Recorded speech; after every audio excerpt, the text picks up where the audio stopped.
So tell us about the show and your character. The show, BBC America's Intruders, is a fascinating, chilling, paranormal psychological thriller in the realm of the theme of immortality and the existence of a kind of a 1% that instead of geopolitical power being their main form of immortality, sort of at the expense of ordinary people. And my character is Amy Whelan. I'm married to Jack Whelan, who is our sort of leading man, John Sim, who kind of takes the audience through the story through his perspective. He is a novice at this whole situation with these strange events and these strange, powerful, dangerous people.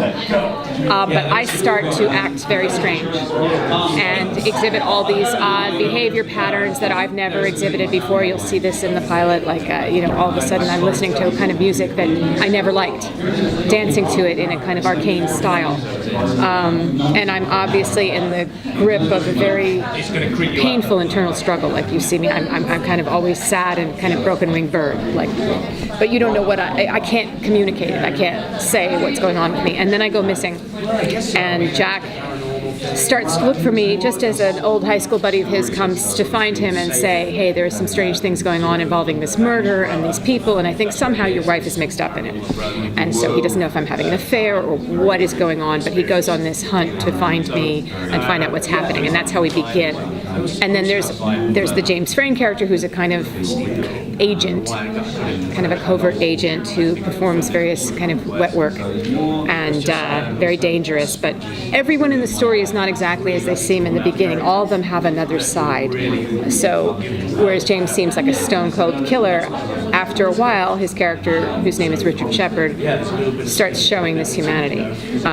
Jack Whelan, John Sim's character, seems like the everyman, like a very sweet, reasonable person, but as the story goes on, a darker part of him starts coming to the surface. And I have like all kinds of spoilers associated with my character, so I can't really talk, but I have a lot of duality and range to the role, which was so great for me to play. Such a great challenge. I mean, I had some things to do in this story that I've never had to do, which were so interesting and so hard. But I loved it. I mean, it was amazing that, in television, my first real participation in a full series, I've guested on things before, but I've never been in a series before. I had this experience that was kind of deeper and harder and more challenging and more rewarding than so many of the films that I've been involved with. And I'm kind of loving this new sort of cable format of like the 8 to 10 part series where you have this intense ride along with these characters. You get enough time to explore the depths of their characters, and the storyline can really go interesting places,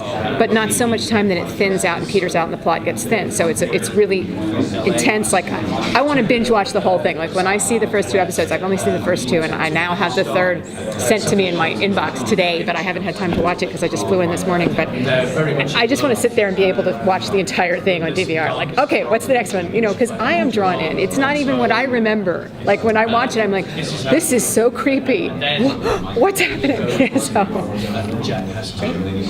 At the same time, he's visited by an old friend at school.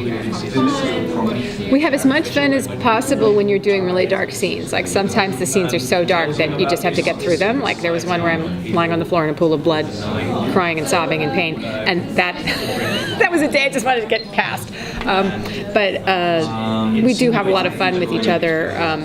Glenn Morgan is like this secret comedian, kind of like he's got a very dry wit, but he's always kind of making jokes, and he's always got some witty view on something.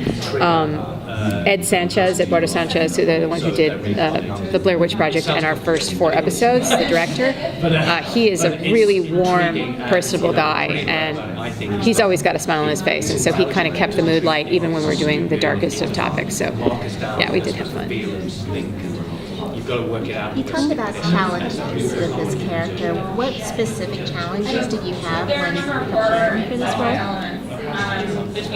If I told you, I'd have to kill you. There was just a lot of differing things that I had to do to prepare for this role. And I had to be ready to really take myself to places I hadn't been before.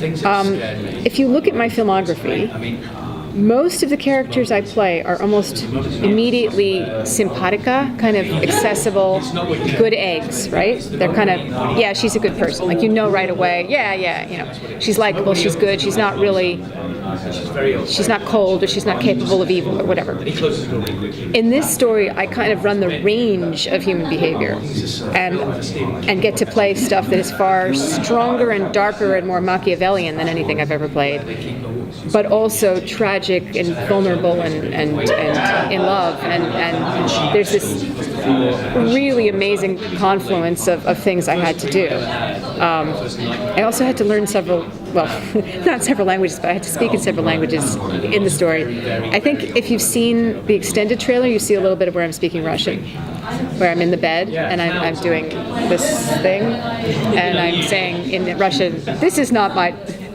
country house. This is not my dacha. Like, and he's freaking out because he's never heard me speak Russian before. And there's more Russian dialogue to come. There's other languages, and that was challenging just then and there to make that seem seamless. You know, because even the most fluent of people in another language sometimes find it hard to act in those languages. So that was an interesting challenge. Russian, do you find yourself remembering the phrases that you say? One day done. No, I remember some of them. Yeah. I had actually worked in a movie in Russia. I shot a movie called Leningrad, about the siege of Leningrad during World War II. And in that, I had to speak some Russian, and I was around Russian people for like half a year doing that. So I did pick up a little bit of Russian while I was there, enough to say that I don't speak Russian. Я не говорю по-русски. Я не понимаю, which means I don't understand. Нет. Can you are you allowed to talk about any of the episodes coming up? Like, what can you tease about maybe the first episode or the first two episodes? Well, you're going to see the first episode tonight if you come to our screening. I mean, we're going to show the whole thing. So, well, in the first episode, I kind of disappear. So, my character, you're going to be left wanting more. You're going to say, what? What is she doing? Why is she doing that? Oh, where'd she go? Is she cheating on him? What's happening? There's some very disturbing things involving a cat. There's a lot of violence from Mr. James Frain. A lot. It's not, although there is a child in the show, it is not a show for children, I can tell you that. Very challenging role herself. And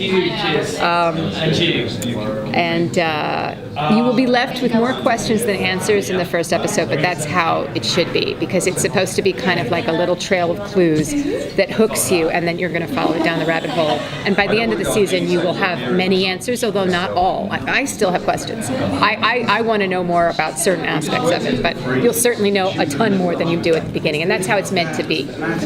Great. Thank you. Thank you.